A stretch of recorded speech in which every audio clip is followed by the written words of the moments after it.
So without further ado, let's do what we came here to do. You dig? You know what I'm saying? AB, my man. First question. What's your stance on? I was gonna ask you, brother, first. So I'm gonna Okay, flip you're gonna throw it back. I'm gonna flip, yeah, I'm gonna throw Okay. it back, man. Cause listen, Okay. brother, listen. I'm gonna flip.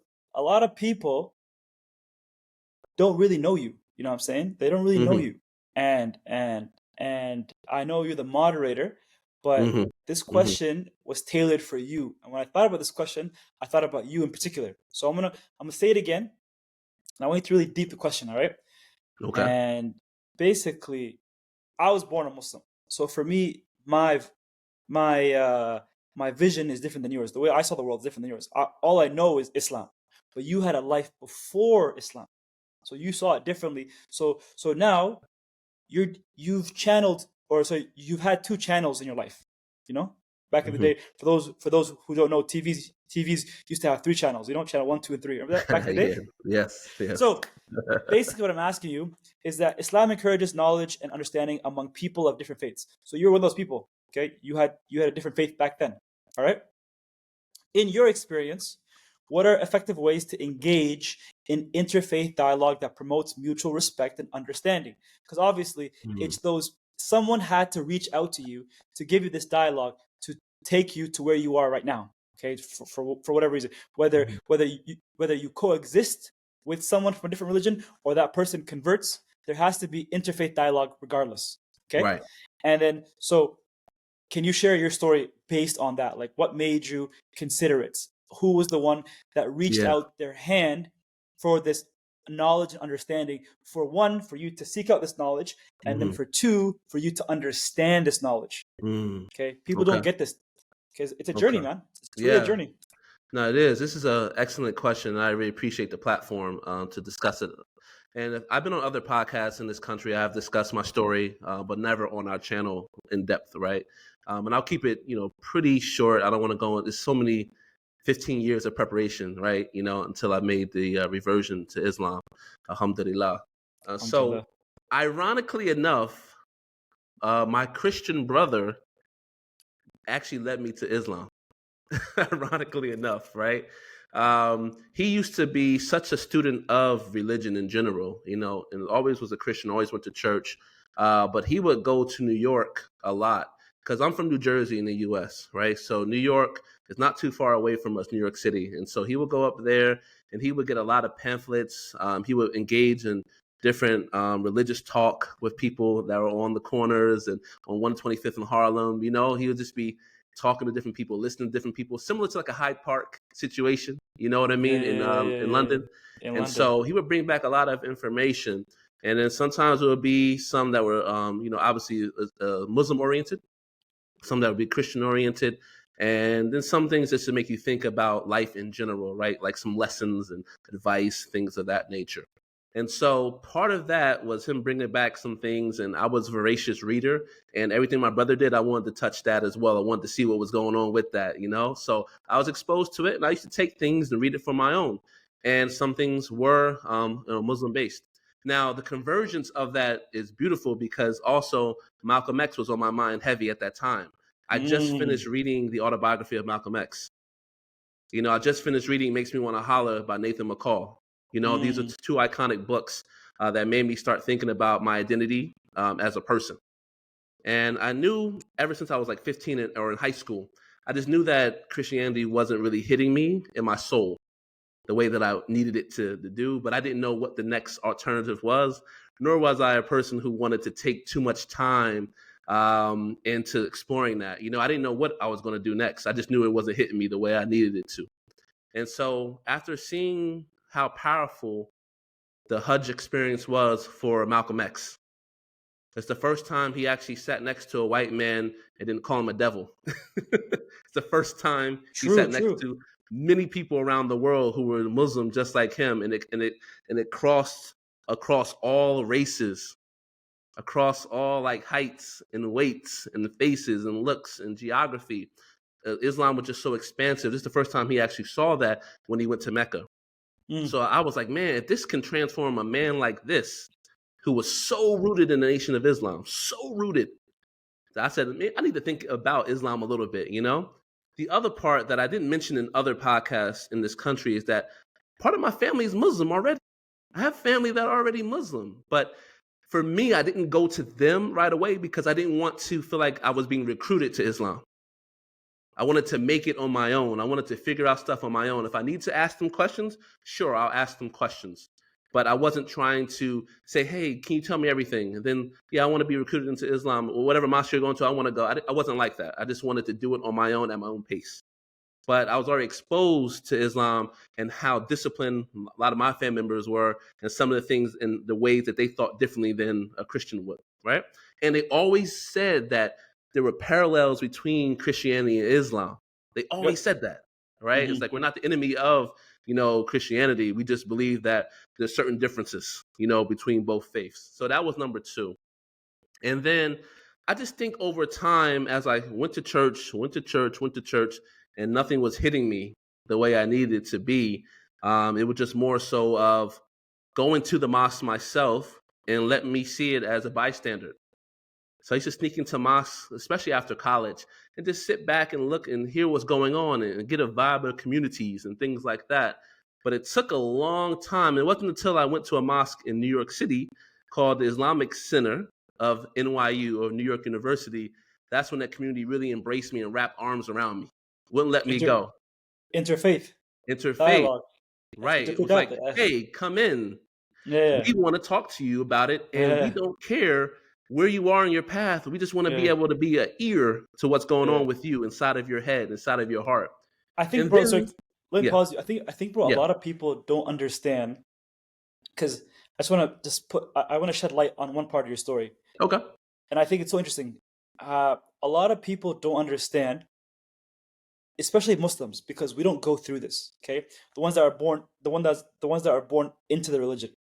You said you would sneak into mosques and just stay there and listen. It takes a different kind of person to just do that and just try to absorb. Or you're on your journey. And the closest thing I can define this moment as is that you're looking for a sign. Whatever it is, you're looking for a sign. You're like, God, whatever stage of life I'm at right now, give me a sign. Like, am I on the right path? Am I doing something right? Because you had faith, but you didn't know where to channel that faith towards. Nowhere. I didn't know where it was going to be, what the next avenue was going to be. It was building up in me. It was toxic. It was building up inside of me, and I didn't know where to go to release it all.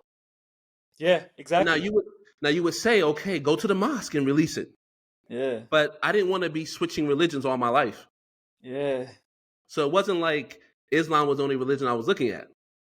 I was looking to all different types, but Islam was always always the front runner for me.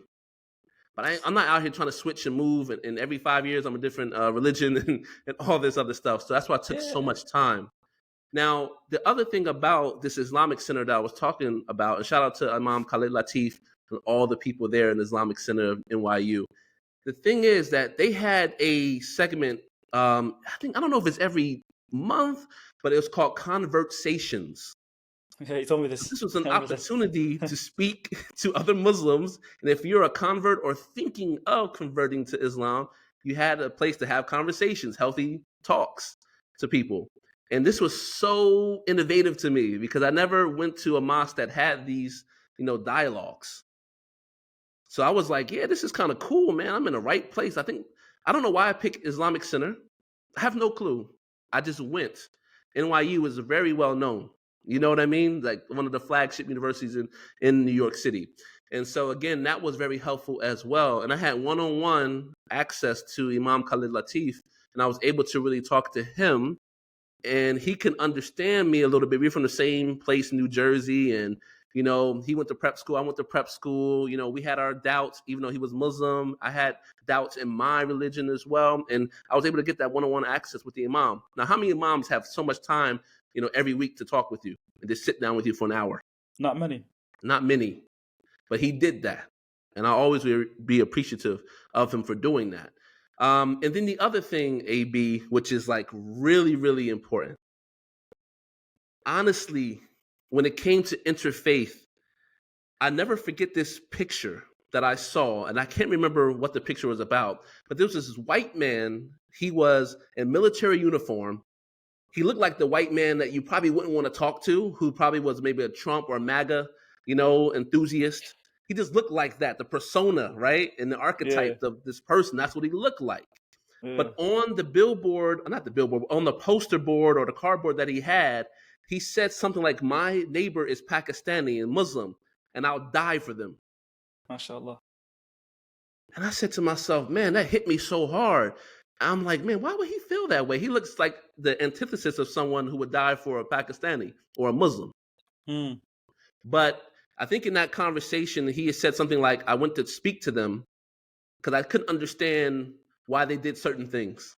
Mm. And then when I spoke to them, I got a better understanding of how nice and sweet these people were, and not like the people that I read in articles, not like the propaganda that I'll be exposed to on TV, Mm-hmm. not like anything that people fed me to believe.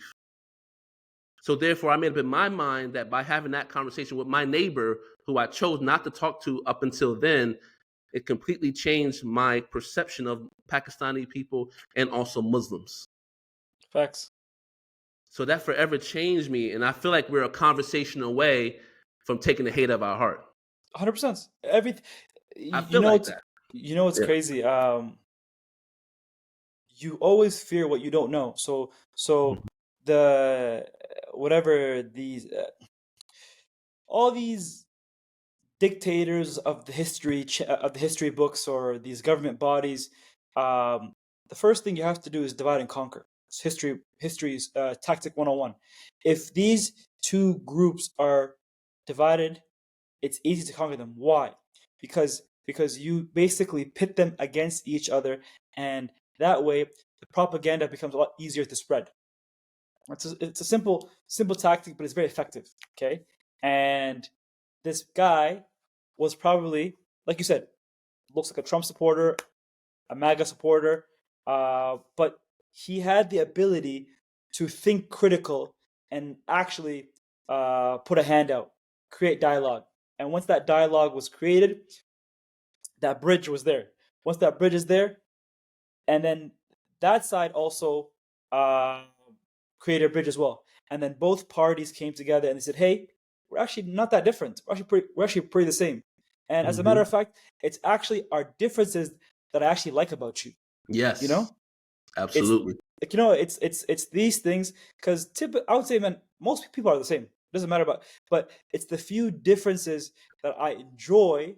And I'm like, hey, you know what, man? Like, your food's actually good. Or, hey, you know what, man? Like, I like how you do this. Or whether but people focus on the wrong things, and that's how hate is created, animosity is spread, and so forth. Yes. And you know what, AB, I'll just give you one more interfaith experience that I had as well. When I was in New York City, I actually lived in a predominantly Jewish neighborhood. All right. I didn't know it at the time, but I found out that it was. And my mindset, being someone that's a revert, it wasn't a mindset of like, I don't want to talk to them. Maybe a little bit like I don't know about them. Right. And so maybe I'll stay away. But I remember one time going downtown to the little like town that we lived in, and it was like a bagel shop or a cafe or something like that. And it was this older Jewish man outside, and he would talk to me, and we would always talk to each other every time I see him. And then one day I actually sat down to talk with him or whatever, and he asked me about myself, and I told him I'm newly, revert to Islam and things like that. And so he jokingly said, well, why would you want to do that? I was like, well, because, it was in my heart. It was a journey that I was going through, and alhamdulillah, 15 years later, I found it, And he was like, but you're a black man, so you're going to have 2 strikes on you now. Oh, And okay. and it wasn't like he was saying it in like in A a rude bad way. way. No, I know. I know He, exactly what he's saying. yeah, he was just kind of creating dialogue and being like snarky and funny at the same time. And he was like, hey man, he shook my hand. He was like, hey, I'm proud of you though for that. I said, why?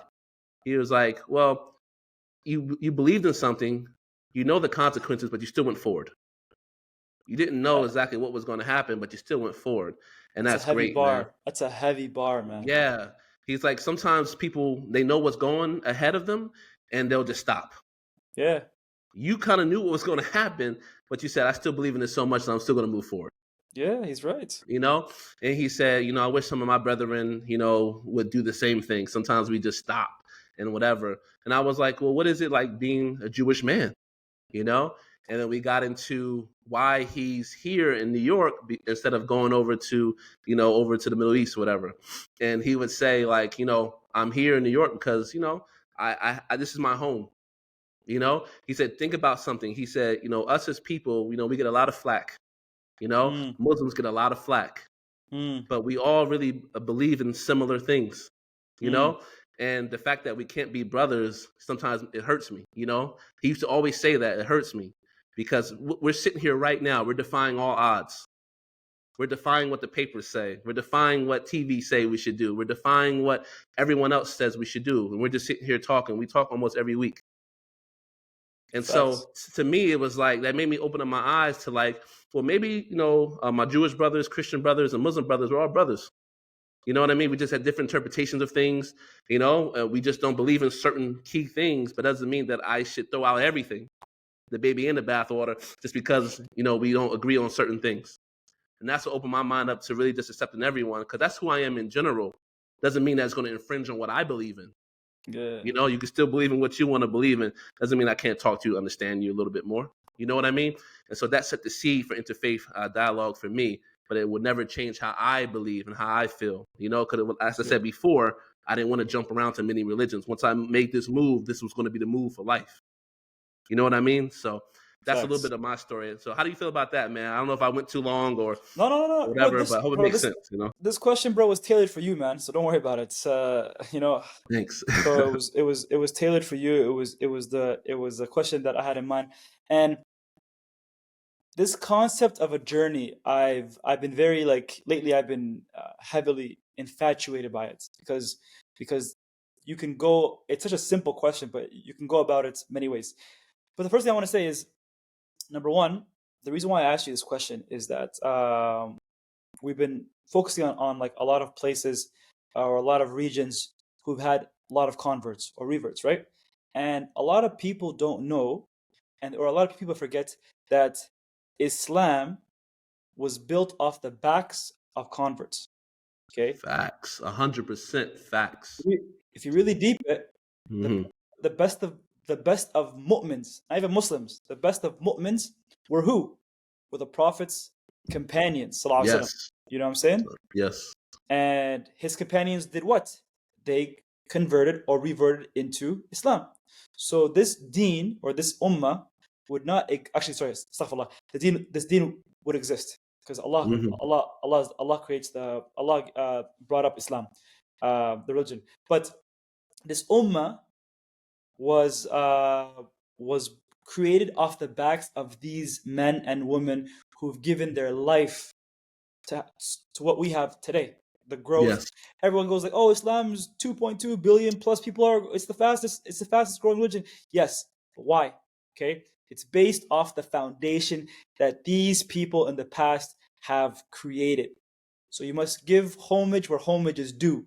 And Yes. the reason why Islam is because of these converts, and that's why converts, when they see it, they believe it. Okay, there's a reason why where you had unimaginable faith and you had nowhere to channel it, but then when you found where to channel it, it's like finding the right key, the right lock to your key.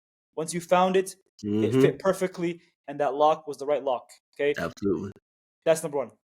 Number Alhamdulillah. two, when it comes to interfaith, man, interfaith is such an interesting topic because in the Prophet's time, sallallahu alaihi wasallam, after after they left Quraysh, they went to Medina. In Hmm. Medina, there was many faiths there. Okay, Yeah. there's many faiths there. There's Jews there. Yeah. There's Christians there. There's many faiths in that area, right? Sorry, Yes. in that city. City. So Yeah. Hmm. now you're in a new place, and only the Ansars are Muslims.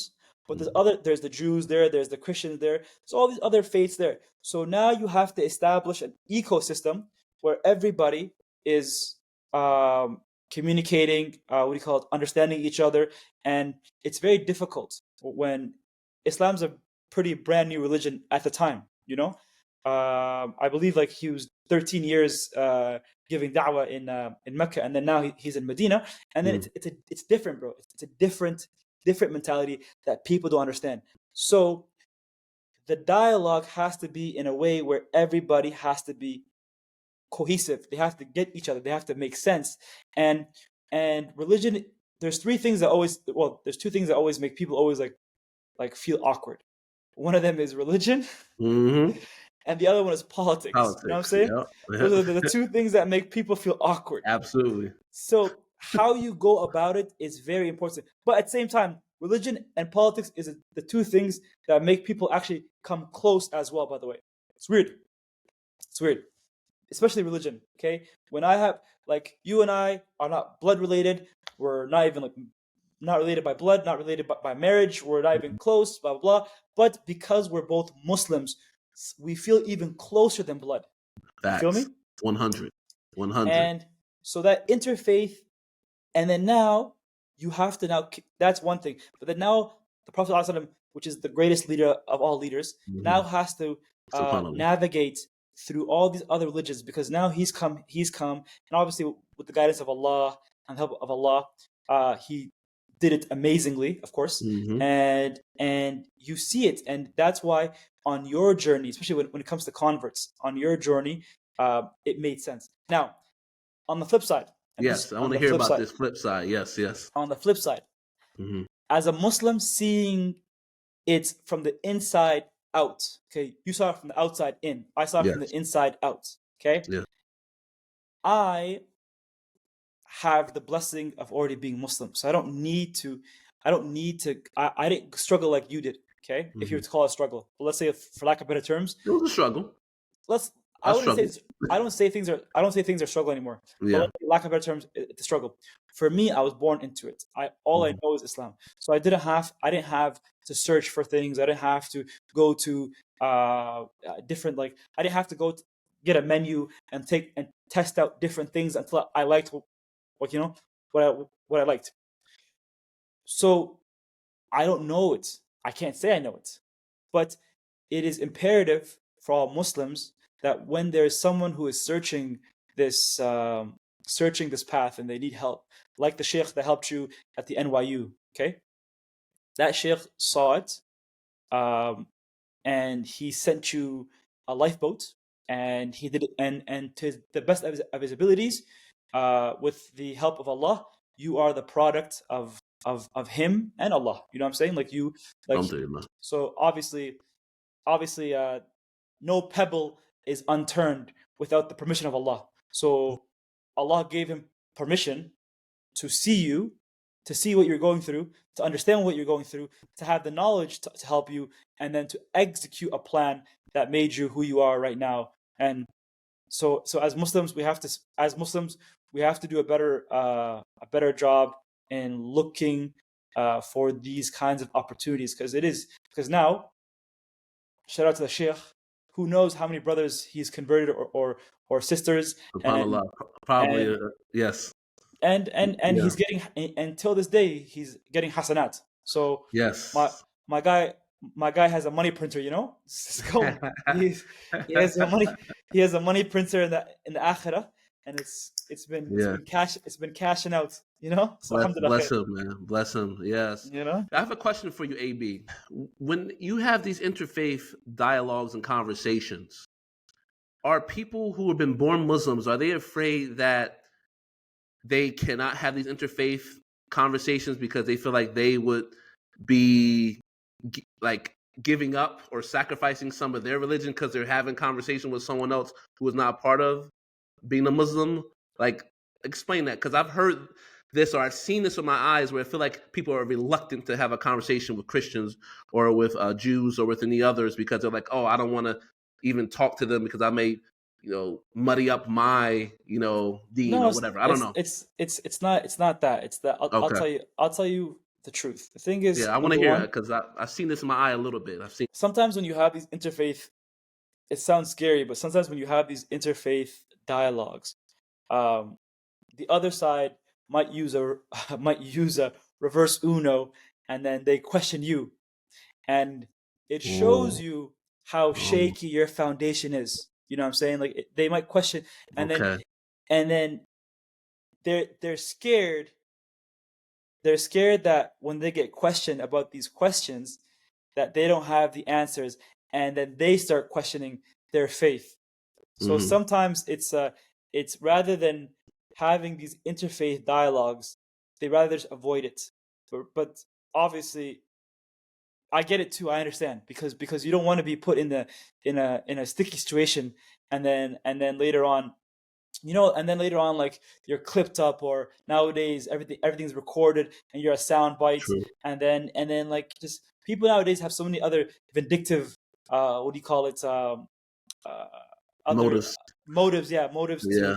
to think of Yeah. something. And so these people would rather, so bro, even these big sheikhs get soundbited, you know what I'm saying? So Oh, when these big absolutely. sheikhs so when these big sheikhs get soundbited, and then these sound bites, they might clip it up in a way where the sheikh said something, and they, oh, I told you this guy said this and this, that. And then, so who am I, who, so that's how they think, and I understand it. I get it. But you have to understand that, number one, Allah rewards you for your intentions. Number two, don't go into a situation knowing that you don't have the proper ammo. If I'm a Facts. soldier and Facts. I don't have my gun, and I don't have this, and you wouldn't see me stepping onto the battlefield, So make Right. sure whatever battlefield you're going into, you must know what you're saying. You must have facts. Like, don't be living in this new information era, because True. Denzel said it the best. He's like, we live in a time where you're over informed or you're misinformed. You know what I'm saying? Ooh. Yeah. So Yeah. the ability to siphon through information is a huge skill to have nowadays, because there's so much information, and you don't know what's the truth or what's the lies anymore. You have no idea, and Right. it just takes so. And obviously, it's so much easier to lie nowadays than tell the truth. So that's the thing. That's the Okay. thing, bro. And then Okay. and then the person's their inside gets shaken, and it just, and fate's one of those things that's a house of cards, so Yeah. if you remove it, and it just, and that's what the shaitan wants. The shaitan wants that shakiness. He wants it. Once you have that Yes. shakiness, then it's a wrap. Khalas, Yeah. it's You're finished. compromised. You're Yes. compromised, Yeah. man. Yeah. Definitely but compromised at but that if part. your foundation is made of cement, Right. no matter Right. what the big bad wolf does, whether he blows, that foundation won't stop. You feel me? Or even if it's built to withstand natural disaster, like it sways and moves, but it still stays intact. Because we're not always going to be solid 100 on our No, square. bro. No, We bro. can move a little bit, but we're still going to stay intact. You know what I mean? And built to withstand any type of natural disaster. So that's also important as well, because cement could crack, Bro, but we got to be able to cement move cracks, and, bro. You yeah, gotta be able to yeah, move, bro. yeah, then stay intact though. Like, all right, you hit me over there, boom, over there, boom. So yeah, I hear what you're saying on that. This is a good topic. I hate to close it out on this one, but you still got a couple more questions, in the vault. You know what I'm saying? But this is really good. Facts. I appreciate you giving me the platform to discuss my journey and to let you know interfaith and how it means to me and what it means to me. And it was good to Interfaith, see it from man, a born it's Muslim side. essential, bro. It's essential. I'm Yeah, telling you now, it bro. is. Interfaith, the reason why we can have these conversations is because one person took the leap of faith to have Yeah. interfaith dialogue. You feel me? Yes, absolutely, my brother. Absolutely. All right, so that will close out the first question. It's an amazing question. Thank you, AB, for dreaming that up. So that was really good. So now we're on to question number 2 out of 3. This